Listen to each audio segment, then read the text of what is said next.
How are you? Good. Good. Happy Friday. Well, we got some new stuff here. This is hand sanitizer. I think that was made at the University of Nebraska, the Innovation Center. Is that what that is? That looks good. All right, thank you very much. Thank you very much, everybody, for joining us here for our press briefing with regard to what the state is doing to slow the spread of virus here in Nebraska. As always, I want to remind people we're on day 15 of Stay Home, Stay Healthy, Stay Connected. And remind everybody of our 6 rules. Want people to stay home. Don't take unessential trips outside the household. 2, work. Work from home if you can. If you're going into the workplace, remember social distancing, that 6-foot distance between you and everybody else. In fact, Don and Danette, you're a little bit, Don, you need to scoot down a little bit farther, okay? You need to get a little bit farther away. No, Danette, don't do that. You need to come back over this way. Okay, so 6 feet distance, thank you. So do that social distancing in the workplace. 3, shop alone. We want people to go shopping, but shop once a week. Don't take the entire family with you. Have a list, be efficient, get in, get out. 4, help kids socially distance. Play at home. Avoid the playgrounds. Don't go to the playground. Don't play group sports. The whole point of having the kids not being in the classroom is so they're not around a bunch of other kids. That's kind of the point. That's what we want you to think about when you're playing. And then help seniors.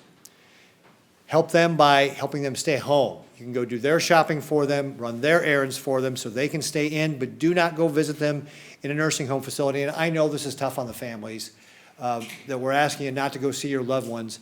But it's these congregate livings where we got, that high density of people all together, and this is an especially vulnerable population. We cannot have people going to visit those because they could introduce virus, and because of the dense nature of how people are living there and the vulnerability, that creates problems. So again, don't go visit people in nursing homes. I know it's tough, but use Zoom or FaceTime or something like that to be able to visit with your loved ones. So please remember all that. And again, Test Nebraska, please have people go sign up for that. TestNebraska.com, you can join the Test Nebraska Challenge, hashtag Test Nebraska Challenge. We've got, as of this morning, I think about 69,000 people have signed up for that, so that's great, but we're still behind Iowa. So come on, folks, gotta step it up here, go get signed up. And when you sign up for the assessment, it takes about 5 minutes. TestNebraska.com, and this is what we're going to use when we're looking at where we're going to deploy testing resources. It can help us decide where we need maybe PPE. Again, there's a short survey there. It really kind of helps us take a look at what's going on in the state, so please, this is very, very helpful.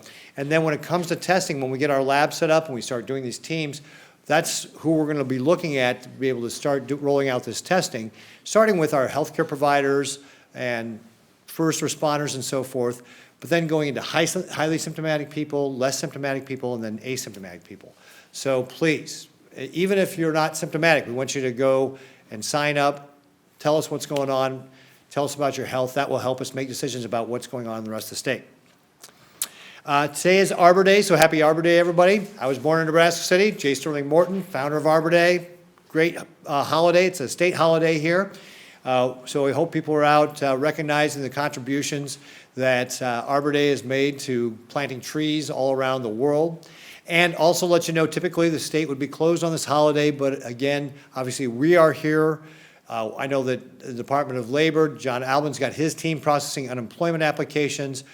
We've got our folks in public health that have been working all very, very hard since the beginning of this emergency. So we've got a lot of folks here in state government that are not taking the day off. They're working very hard to continue to protect the public. And so one of the big announcement we have today, we've got a couple of things we're going to be talking about. One of the big announcements we have today, though, is with regard to the DHMs. So as you may be familiar, Douglas, Sarpy, and Cass County's DHM ends April 30th. And we'd already made an announcement about elective surgeries statewide will begin May 4th. So the first thing we're going to do is issue a DHM today that will extend any deadline that is due to come up April 30th and move that to May 3rd. So this will then align with the one we'd already talked about with elective surgery. So we'll extend that DHM in Douglas, Sarpy, and Cap from April 30th to May 3rd. So everything remains the same till May 3rd. And then we are going to be issuing 19 new DHMs, one for every public health district, that will then allow us to be tailored around the state about how we are doing our social distancing programs. So that will be another change that we have coming up here when we get closer to the end of April. As part of that, we are going to have two things that will be a statewide DHM. One we've already talked about with the elective surgeries, and again, those elective surgeries will be based upon the hospital having 30% capacity in their hospital beds, 30% capacity in their ICU beds, 30% capacity in their ventilators, and 2 weeks worth of PPE on hand. Another thing we're going to pull out of the 10-person rule is churches, synagogues, places of worship. We're going to pull that out and have a statewide DHM that will allow those religious services. This will start May 4th, which is a Monday, so the next weekend would be that following weekend, that church services and weddings and funerals will be allowed. They will not be subject to the 10-person rule, but under certain conditions. Now, the Lieutenant Governor has been reaching out to faith communities across the state to be able to work together to create some guidelines around this, which will be published as we get closer to that time frame. But broadly speaking, what it will involve is that households will be able to sit together, but still have to be 6 feet apart from other households. So you'll have to keep that 6-foot rule that we've got in place. That will have to be enforced within those settings. There will also be rules with regard to there's no passing of things between congregants. There'll be rules about how you would set up, for example, a communion line. There'll be rules all about that, sanitizing the pews and everything between services. So the religious leaders are working together to create these guidelines that will be published, and this will be a statewide DHM that will allow this statewide. So that will be a change coming up with that May 4th DHM. There will be a statewide DHM. Then, as we know, Douglas County and Sarpy County and Cass County have their DHM that would typically expire April 30th. As I said, we're going to extend it to May 3rd. And then a new DHM will be issued starting May 4th through May 31st. Now, that DHM will include the 10-person rule. So the 10-person rule will be extended through May 31st. However, there will be some exceptions to what you can do within that. So first of all, we're going to take restaurants outside of that 10-person rule as well. And we're going to allow restaurants to be able to open up in dining up to 50% capacity of what they're rated for. So they've got an occupancy rate for every restaurant. They'll be able to do up to 50% capacity, subject to the 6-foot rule between tables. So they'll still have to have 6-foot space between tables. They'll have a maximum of 6 people per party. And there'll be other guidelines coming out from the Restaurant Association about how that will work. For example, in the guidelines, it'll have that all the staff has to be wearing masks. So they'll have to, whether it's kitchen staff, servers, cashiers, and so forth, they'll have to be masked. And so that'll all be part of the guidelines going forward. But we will allow restaurants to start opening for dining in starting on May 4th in that DHMs where, like Douglas, Sarpy, Cass, where that's going to be available. Now, not only will we be doing that in those that DHM, but we're also going to be extending it to a number of other public health districts. So again, remember I said we're going to do 19 new DHMs. We are going to allow us to be more flexible with those public health districts. So not only will that start being effective for Douglas County's DHM, but it will also be effective for, hold on, I've got the list here. So, as I mentioned, Douglas County Health Department, the Sarpy Cass Department of Health and Wellness, but also East Central District Health Department, which their DHM had been set to expire May 11th, so we're going to pull that forward to May 4th and be a part of this new DHM. East Central District Health Department, Four Corners Health Department, Loop Basin Public Health Department, North Central District Public Health Department, Northeast Nebraska Public Health Department, Panhandle Public Health District, Southeast District Health Department, Southwest Nebraska Public Health District.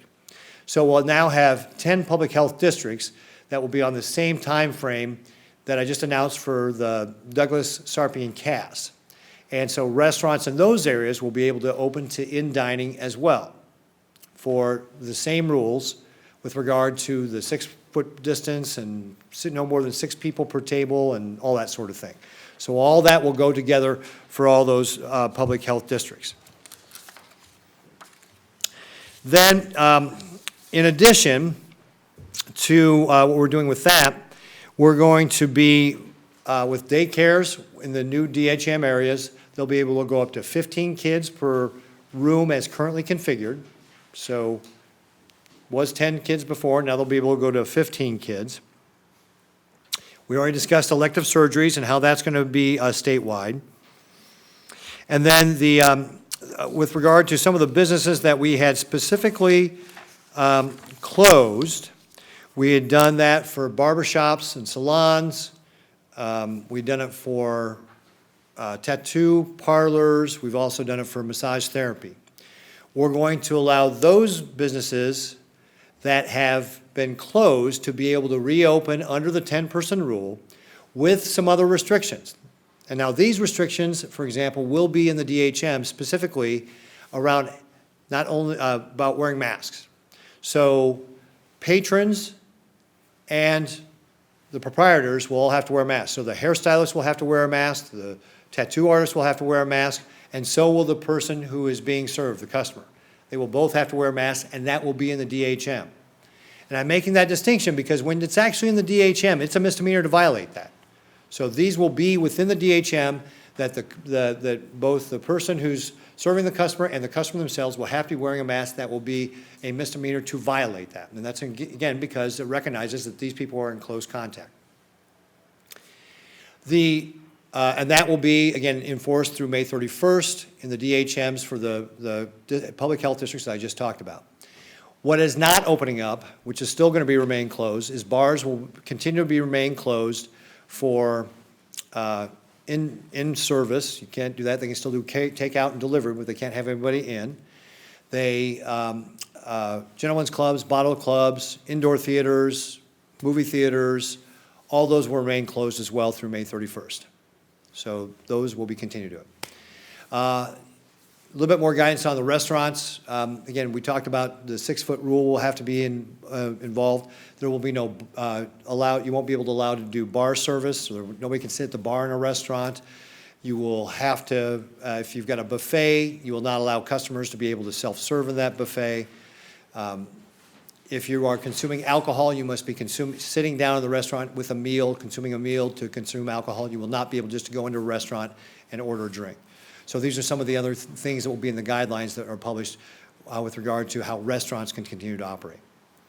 So we've got a lot we wanted to get out there as far as information to give businesses a chance to start planning.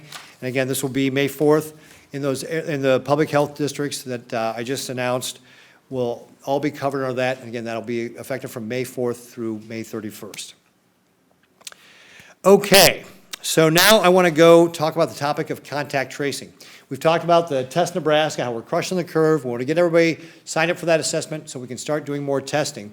But what goes hand in hand with that additional testing is the contact tracing. And you'll see that. So, right, we want to assess, test, trace.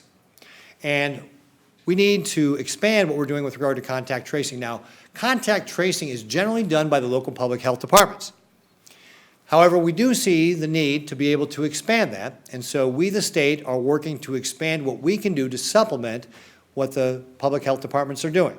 So this is not doing something to subsume what they're doing, but rather act as a resource for them to be embedded in what the local public health departments are doing. My goal is to get to up to 1,000 people that we have at the state level to be able to do that contact tracing. We're going to start by pulling in some of our existing state teammates from other departments, getting them trained to do that contact tracing, and then supply those as resources to our public health districts. The first 2 teams are being trained today and Monday, and will be deployed Monday. When I say deployed, not physically deployed, but available to be able to go, for example, to help Hall and Dawson County with regard to their contact tracing. To be able to talk more in detail about how that's working, I'd like to bring up our CEO for the Department of Health and Human Services, Danette Smith, and she will talk a little bit about how we're accomplishing to stand up these teams and what that's going to look like. So Danette, would you please come up? Thank you, Governor, and thank you, everyone, for having me here today. I can't emphasize more the 3 points that the Governor continues to share with you, the public, but also with those of us here at the state, and that is assessment, testing, and the final step that we're moving into is contact tracing. Contact tracing is absolutely important to make sure that we're taking a proactive stance on how we are monitoring and supporting people who have the potential to have COVID-19. We want to be able to immediately assess those individuals and be able, through their contacts, those persons who are positive, through those contacts, be able to assess them with very good information, a template to ask the appropriate questions so that if we have to suggest that someone is isolated or quarantined, that can be done immediately. We believe that these steps will immediately begin to decrease and help us get over the curve that you've heard the governor talk about several times. So he gave the Department of DHHS a challenge, and our challenge was to get 1,000 people to help us with contact tracing. And so we took it serious within the Department of Public Health, Child and Family Services, and the Department of Developmental Disabilities. We are going to be deploying remotely 325 staff from the department. Currently, we have identified 225 staff that are being trained today, and I had an opportunity, Governor, to listen to the training, and it is awesome. We have wonderful, wonderful epidemiology staff that are working with our staff to make sure that they are asking the most appropriate questions in a timely manner, taking that information on a template, uploading it into our computer or into our surveillance system to make sure that we have real-time data that then begins to help us not only quantify what and how the steps we need to take to make sure that we're keeping the citizens of Nebraska safe, but also guiding us on what public health strategies are needed in those communities. The template that the staff will be utilizing will look at the following areas: demographics, symptoms and on-site if they've sought treatment, and who they have been in close contact. As you know, being in close contact with somebody who is experiencing COVID-19 is absolutely critical that we either get them isolated or quarantined, and we want to be able to do that immediately. Our teams with the department will consist of 10 teams. Each team will have a team leader. It will have 5 persons who will be doing the interviewing, and then there will be 25 people who will be doing the contact tracing. These teams will be working from 8 to 4, Monday through Friday, and even on Saturdays if need be. And they're also going to be working from 11 to 7 in the evening because we want to be able to reach everybody, particularly those persons who are working. We recognize that oftentimes the COVID-19 virus impacts the communities of color. We want to be sensitive to that. And so in our interviewing and in our conversations, we are going to be particularly appropriate with understanding their culture and their linguistic needs. So the first couple of counties that we are going to be working with is South Heartland District Health Department, Dakota County Health Department, Two Rivers Health Department, Three Rivers, Central District, Elkhorn Logan Valley Health Department. All will be the areas that we will help first. So as you heard the governor say, we will not be going in just to do the surveillance or the contact tracing, but we will be embedded in the health departments because we see our role as a role of helping the health departments do this very vital and important role, and that is gathering information so that we keep the citizens of Nebraska safe. Finally, We're going to be doing a lot as we're on those calls talking and asking questions. We're also going to use it as an opportunity to educate the public about COVID-19, what it means for you, what it means for your family, what are the steps that you need to take to ensure that you're well, but not only are you well, that you're keeping your family and your community safe. So there will be a lot of discussions about that. And then finally, in terms of our future state, we will be leveraging other companies that have signed up to assist us, and we're also looking at the possibility of developing contact centers that for a long-term strategy can continue to do these interviews. So again, you're looking at 325 staff from DHHS. There are already 225 staff that will be trained between April 27th and May 5th. They will start in the field first in the Central District on Monday, April 27th, and then we will be going throughout the 6 counties that I mentioned to you earlier to provide support all the way until May 4th. We anticipate that our participation will be as long as 30 to 60 days. But we know that the health departments have personally told me that they could benefit from our help. Thank you very much.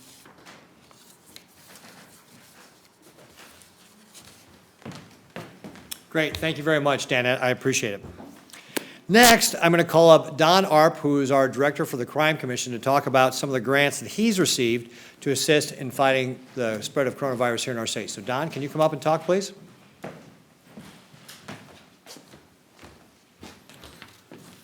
Thank you, Governor.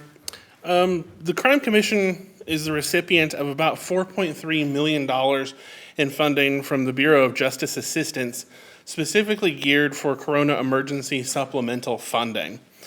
After withholding a small portion for administrative costs, which is allowed under grant guidelines, we will be granting $3,904,021 to applicants. Eligible entities include state, local, and tribal law enforcement agencies, prisons, jails, and criminal justice programs such as probation, parole, community corrections. Examples of projects are almost limitless. As long as they're responsible for responding to COVID, things count. Such items may be overtime, equipment, hiring supplemental staff, travel related to moving resources around, information technology needs. One item that we are not funding for the sake of efficient use of the funding and other efforts of state agencies such as NEMA and the Department of Administrative Services is we will not be funding personal protective equipment or PPE. These needs can be met through the Health and Human Services, the local health departments, NEMA, and administrative services. It's important to note that this grant money is reimbursement based, like most federal grants. So entities will have to expend their own funds to cover the purchase. Then once they know they've received a grant, submit the proof of purchase to us, and we will then pay them their funds. The application review, the website is live. You can find it at ncc.nebraska.gov/grant-apps, APPS. We're taking apps on a rolling basis. Knowing that COVID's not affecting any one part of the state the same, the needs of law enforcement and criminal justice agencies will be different. So as grants come in, we will be reviewing them and awarding appropriate amounts based on a review of those grants so that we can be flexible with the needs of different parts of the state. It's also subject to a streamlined review process. 3 teammates from the Crime Commission, including myself, my Director of Federal Grants and Programs, and my Systems and Research Director will serve as the Review and Funding Committee. Again, to apply, go to the Crime Commission website. And we have also sent out emails to our usual grantee partners in law enforcement and criminal justice with instructions. Also included in the grant announcement are instructions to seek out PPE materials from NEMA or the Department of Administrative Services. That said, there's also another amount of money that's coming to the state that is not administered by the Crime Commission, but is administered directly by the Department of Justice. There are 6 counties and 6 cities which are eligible to receive up to $2.1 million total in grant funding based on their previous application for justice assistance grants in 2019. Those entities and their eligible allocation has been detailed in a press release from the Nebraska U.S. Attorney's Office. Those funds have to be applied for first before those entities can apply for funding under the pool administered by the Crime Commission. Thank you. Great, thank you very much, Don, I appreciate it. And then a couple of other things just to wrap up. One, the Congress passed and the President signed today an extension of the Payment Protection Program. And so encourage companies out there to apply for that. And of course, Nebraska, with the first round of that, was a leader. We were number one. Over 80% of our payroll was covered, $3 billion, 23,565 companies applied. If you have already applied with your bank, you do not need to reapply. Lee, got your answer for your question on that one. So if you've already turned in an application, you don't need to reapply. Your bank should just process it.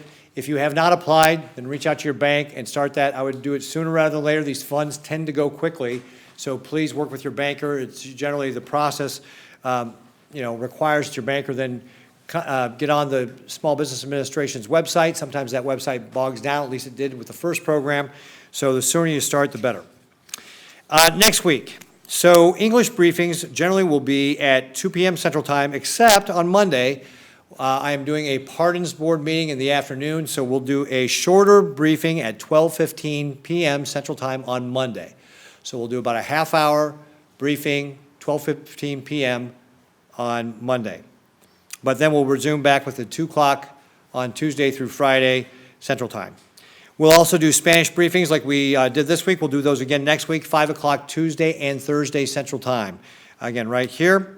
And then next week I will also be on NET from 8:30 to 9:30 Thursday night. I want to thank Danette Smith, our CEO for HHS, because she joined us this week. You did a great job, Danette. Thank you very much. Okay, so we'll go ahead and get to a couple of questions here. And then Andrew Mim, KGFW, what is an alternative process for employment claims if an employer cannot be reached for verification? Taylor, did we get an answer back from Commissioner Albin on that? Excuse me? Have not been able to get a hold of Commissioner Albin yet, so Andrew, we will follow up with you. Taylor will take that as a to-do to follow up with you specifically with regard to what does the Department of Labor do when they can't get a hold of an employer to verify employment. We also had a question from Charlie Brogren at KFOR. Is the governor planning on issuing guidance for Memorial Day events? Yes, we will be issuing some guidance, but again, we just talked about that DHM is going to be extended to May 31st in the public health districts I already talked about. The 10-person rule is extended. That means that as you're thinking about your Memorial Day celebrations, 10 people or less. Again, just like we asked for Easter, we said the same thing for Ramadan. Celebrate with the people in your household, right? Really trying to keep that limited, but no more than 10 people. So 10 people or less for your Memorial Day celebrations. So we're reminding people as we get closer to Memorial Day. Do we have any other questions that were texted in, Taylor? Martha Stoddard wants to know whether we can prioritize nursing homes, first responders, or people in hard-hit communities with the new testing. So the question from Martha was, will we be prioritizing nursing homes, what else? First responders and hard-hit communities. So generally what we're going to be doing is prioritizing the healthcare workers, first responders as part of that overall, and we will be, looking at, as we stand that up, where else we might be able to do that, what else we might be able to do to prioritize where we're going to go with that testing. This is why the assessment's so important. If people fill out the assessment, that gives us a bigger view or a broader view of what's going on in the state. That helps us make decisions about where we're going to deploy that testing. So please, go to testnebraska.com, less than a 5-minute assessment. That will help us out tremendously as we look at that aggregate data about where we should be deploying our resources. She also asked, are we, under Test Nebraska, is the state only paying for the tests used? So Martha also asks, is the state only paying for the tests used? Actually, we're paying the entire program not up front, but we're paying $27 million for all 540,000 tests. So we will be using all 540,000 tests. Grant Schulte says, why do we not include Lancaster County with the regions that are getting more changes?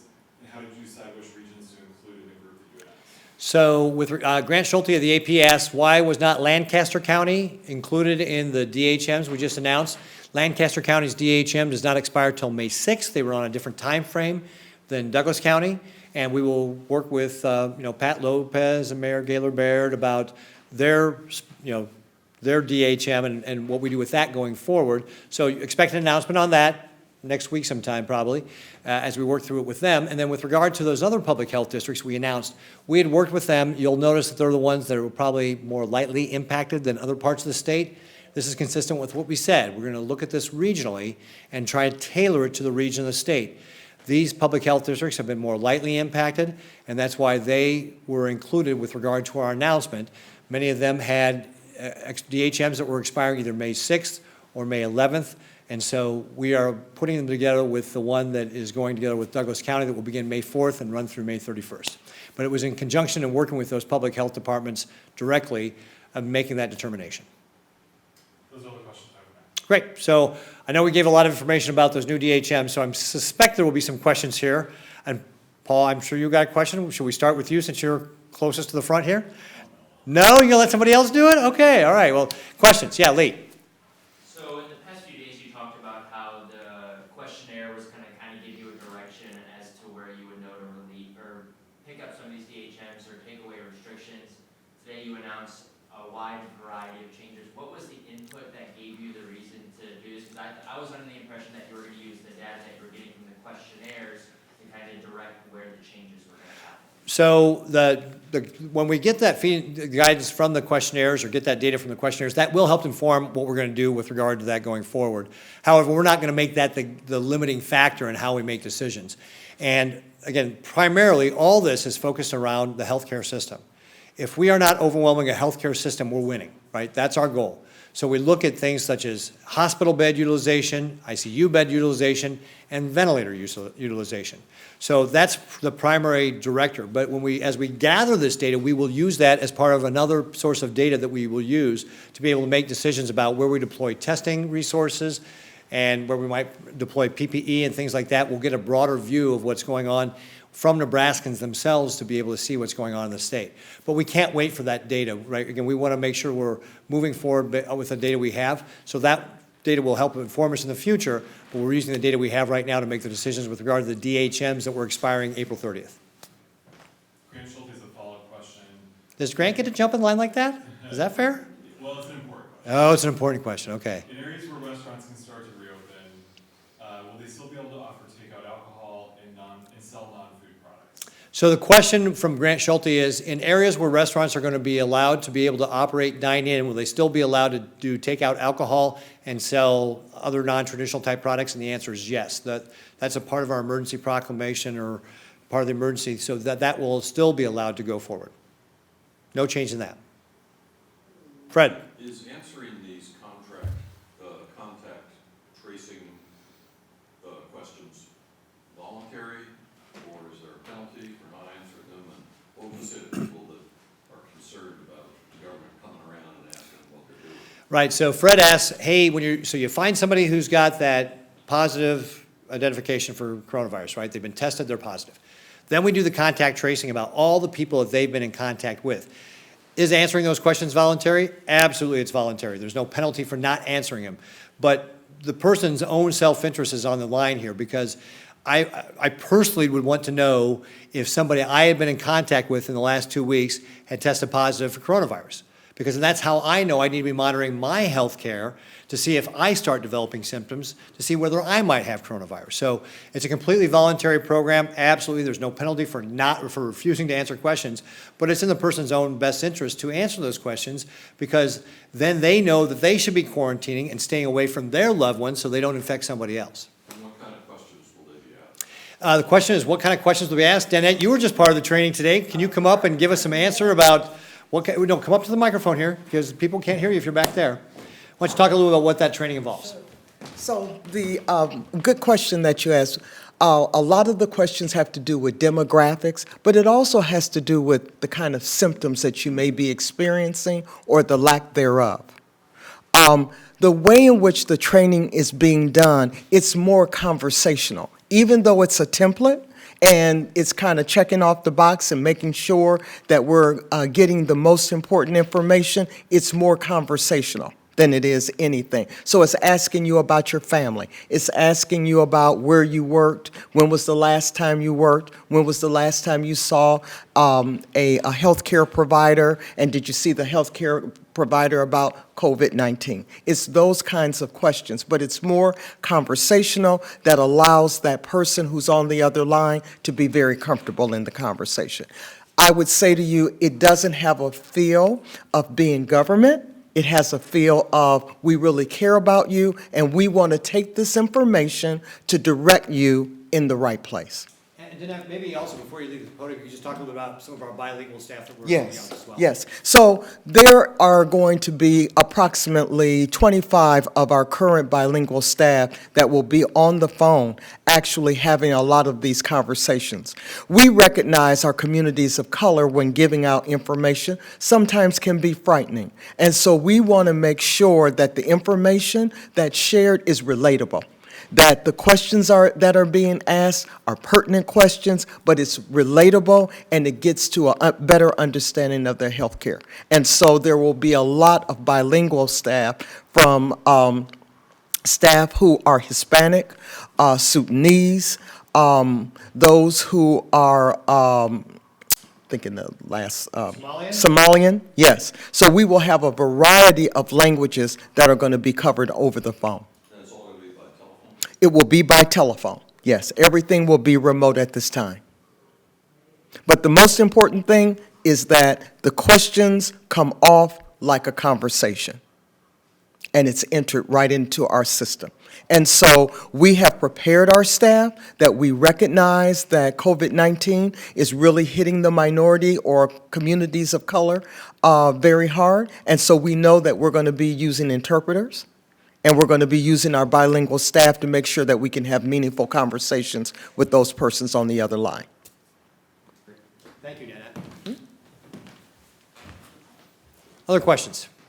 Yeah, Andrew. I can understand why you want to extend some of the, the deadlines on here, but why loosen things up when we still haven't hit the peak yet? So Andrew's question was, gee, if you look at some of the models, says you haven't hit the peak yet, why are you loosening things up now? And it gets back to, again, what Dr. Ali Khan said on NET several weeks ago with regard to these models. They're not predictive. They are models to help you think about what is going on in the state. What we can look at directly, though, real hard data, not predictions, is we can look at what's happening in the healthcare system. And so we're going to use those kind of tools with regard to, what are our hospital capacity at right now with regard to ventilators and ICU rooms and beds. So, for example, if you look at Omaha from the data from yesterday, I think we had 389 ventilators, 96 of them were in use, 21 for COVID patients. So you can see that 75% capacity in ventilators. And that's typically true statewide. And we've got a dashboard out there on our DHHS website that shows what is our capacity for hospital beds and ICU beds and ventilators so that people can see that statewide, that we've got that capacity here in the state. So that's what we're really tracking.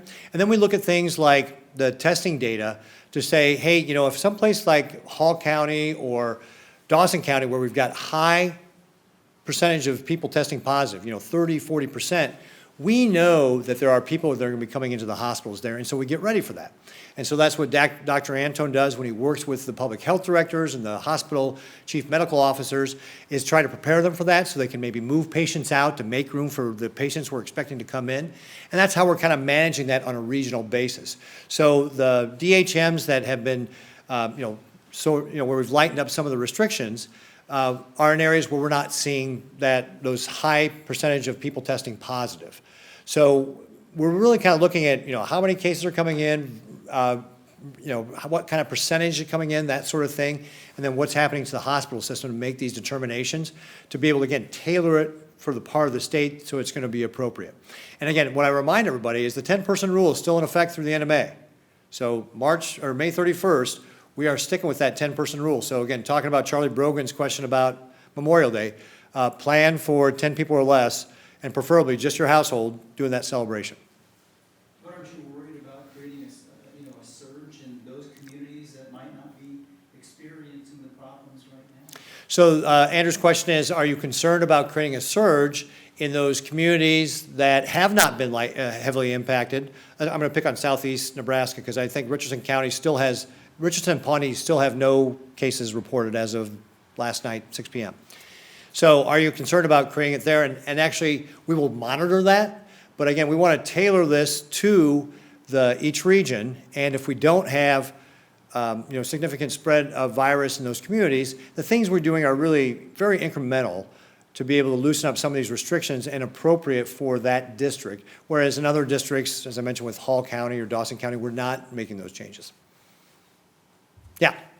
So does that, as far as like the churches and restaurants, for the 10-person limit for the exclusions for that, will it be tailored then to each health district? So the rules I announced that with regard to the 10-person rule being extended through May 31st applies to each one of those health districts that I laid out.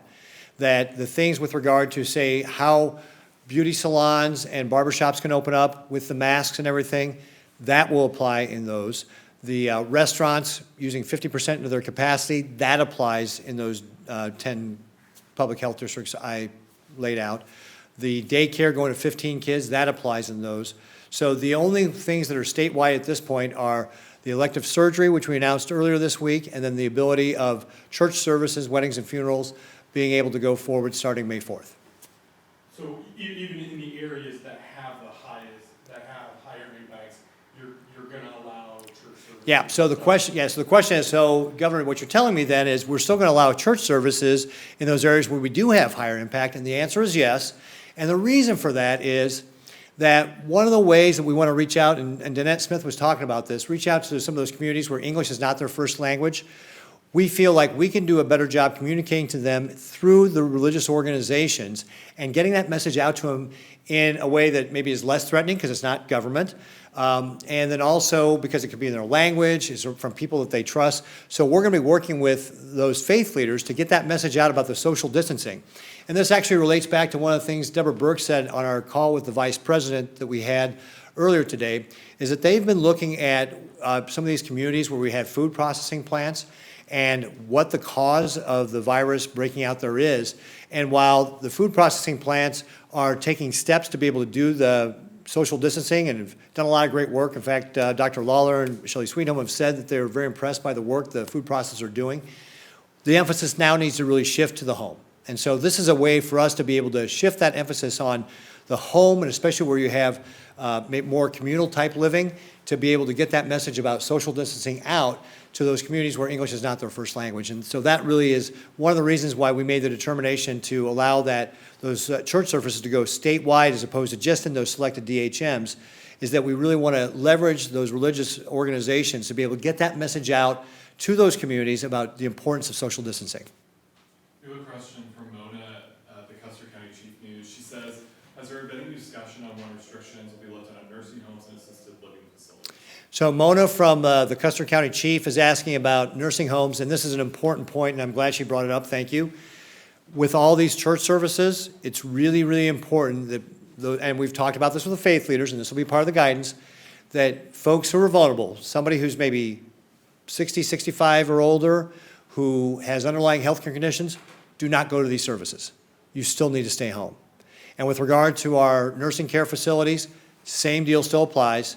These vulnerable populations still will need to stay away from other people. Don't go try to visit a nursing home. The nursing home should not let you in. I know it's, again, a burden on the families, but we cannot lighten up with regard to those restrictions on nursing homes right now, because these are, again, populations that live in close contact to each other, right? Dense population. They're particularly vulnerable. So they need to continue to be isolated from the rest of the state. And I know it's tough, but we got to keep doing this. So we are not changing any of the rules with regard to nursing homes. You still cannot go visit your loved one in a nursing home. I'm sorry, but we still have to keep those folks separate. And if you're one of those folks who is more likely to be impacted by this because you've got an underlying health care condition, you're older, do not go to these worship services. You need to still stay home because you are still vulnerable, and we want to keep you away from those big groups of people. Even if they're going to be limited, we want to keep you away from them. So again, this will be part of the guidance that all the religious organizations have agreed to as part of working on this guidance document that will come out later. But again, so if you're one of those vulnerable populations, you're going to need to continue to stay home. The Lee. question from, Oh, let me go to Lee, because he had his hand up. I Yeah. was just gonna ask, the contact tracing is the third step, and you guys mentioned the importance of it. Can you kind of just explain how integral it is to the entire process of making sure that happens? Sure. So Lee wants to know about how important and integral the contact tracing is to the overall process. It really is what makes the testing work really well. When you can assess somebody, test them, you find out they're positive, that's great, because then you can make that person isolate so that they don't infect anybody else from that point forward. But what you want to do with the contact tracing is then you want to go back and catch all the people they had been in contact with when they might have had the virus and been infecting other people.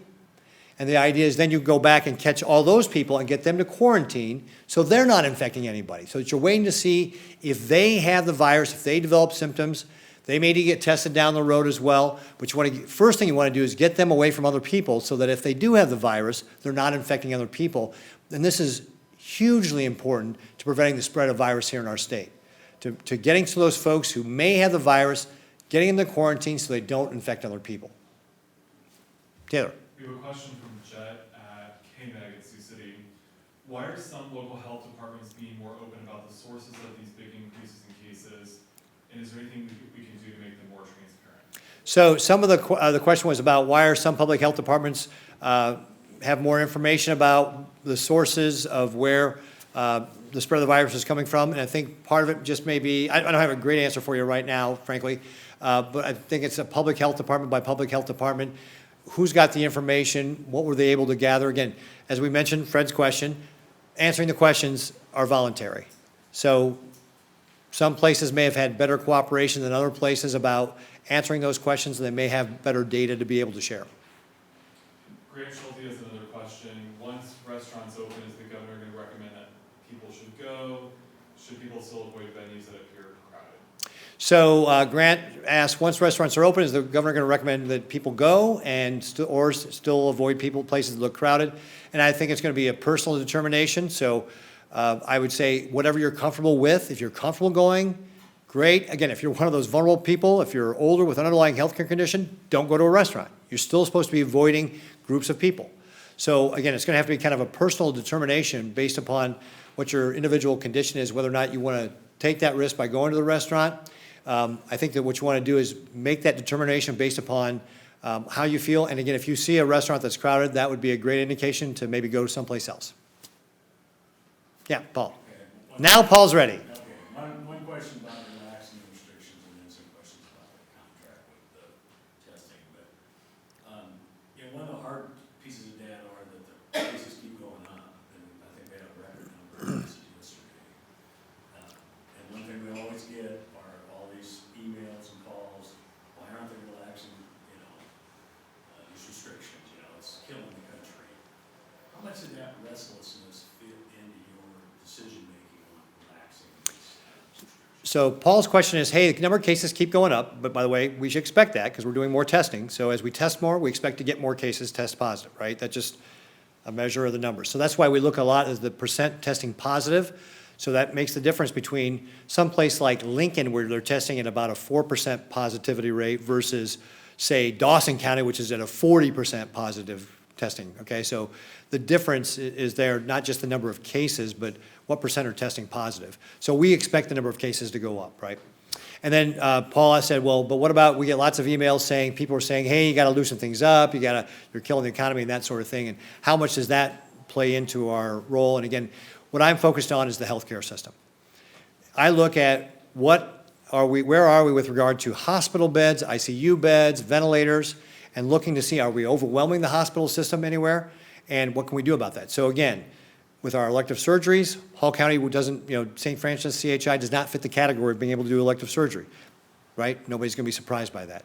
In Lexington, we know we're getting prepared for more people coming in, and we've done some transports to be able to make sure we've got the ability to handle it. Lexington's not gonna be doing elective surgeries.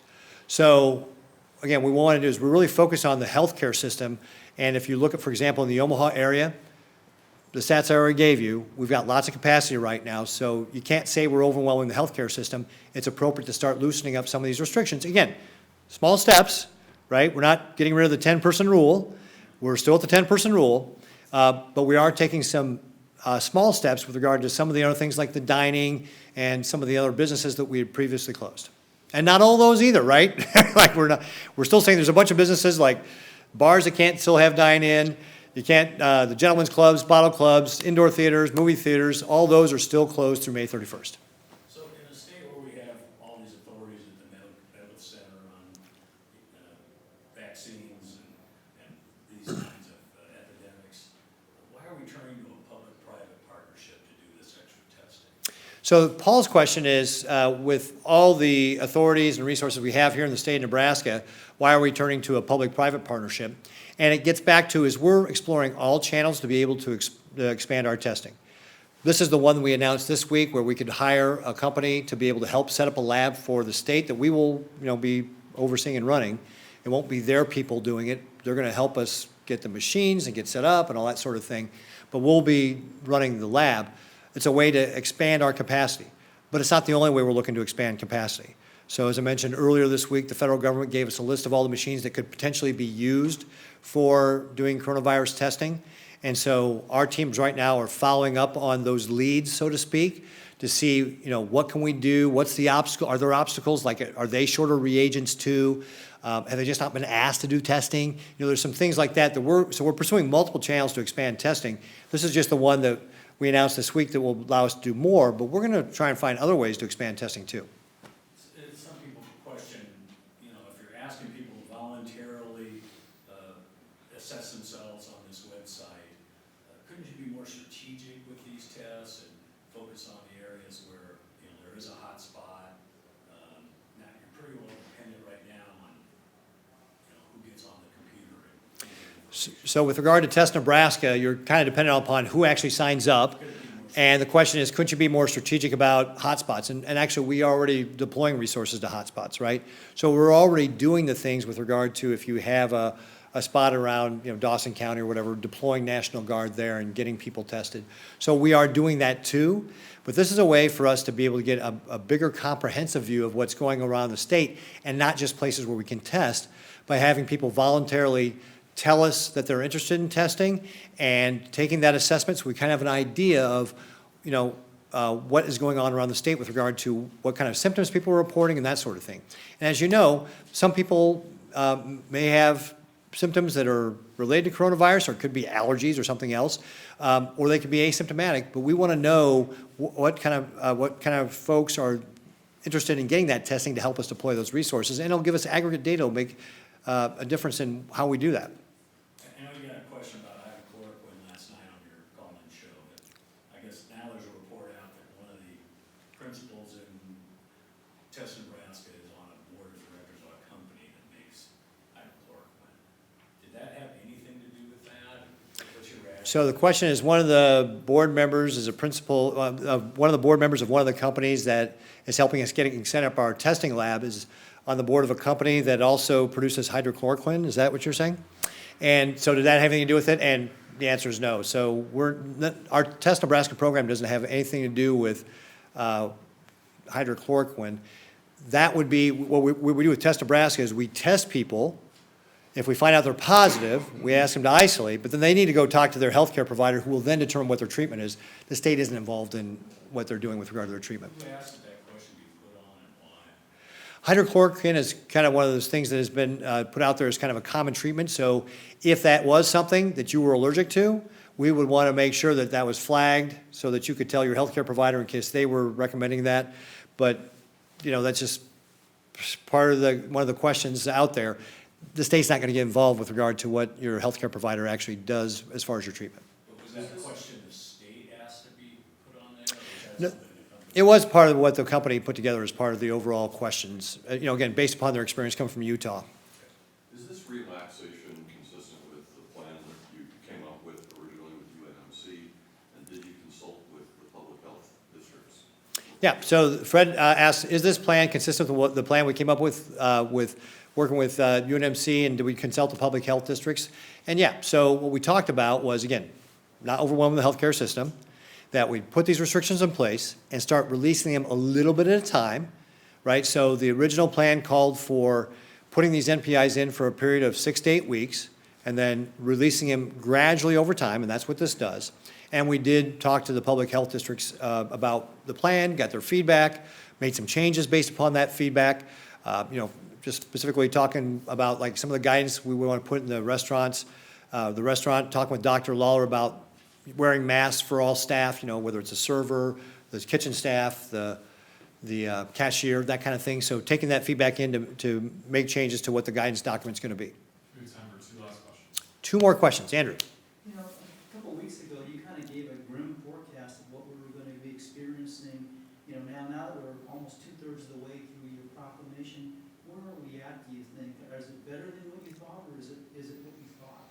So the question from Andrew is, hey, where are we now? We're 2/3 of the way, a little bit more through the 21 days to stay home and stay healthy. Are we where you thought you'd be? Is it better or is it worse? I would say that in general, our plan is working, right? We have not overwhelmed the healthcare system, so we're winning. Certainly, we've got areas of hotspots that we need to manage around densely populated folks, whether it's at home or in their place of work, that we need to manage through that. If you actually pull those out and look at the state as a whole, Nebraska is doing very well. So we've got, communities that we have to work on, but in general, Nebraska is doing really, really well with regard to the things we have put in place have worked. We've slowed the spread of virus here in the state. That's just completely obvious. Yeah, Paul.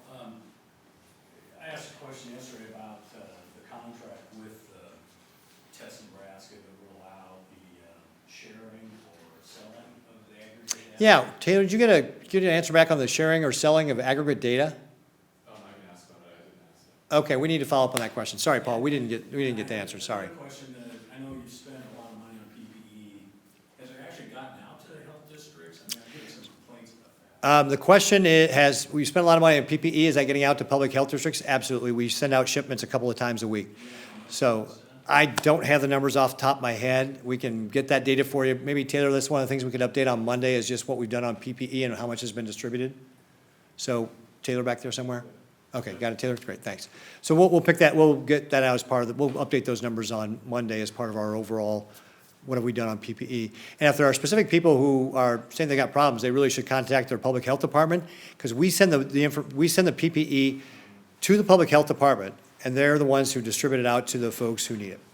So, well, again, folks, thank you very much. Appreciate everybody coming here this afternoon. Remember, Monday, 12:15, not 2 o'clock Central Time, is when we'll do this briefing. Again, it'll be relatively abbreviated because I've got a pardons board hearing starting at 1 o'clock.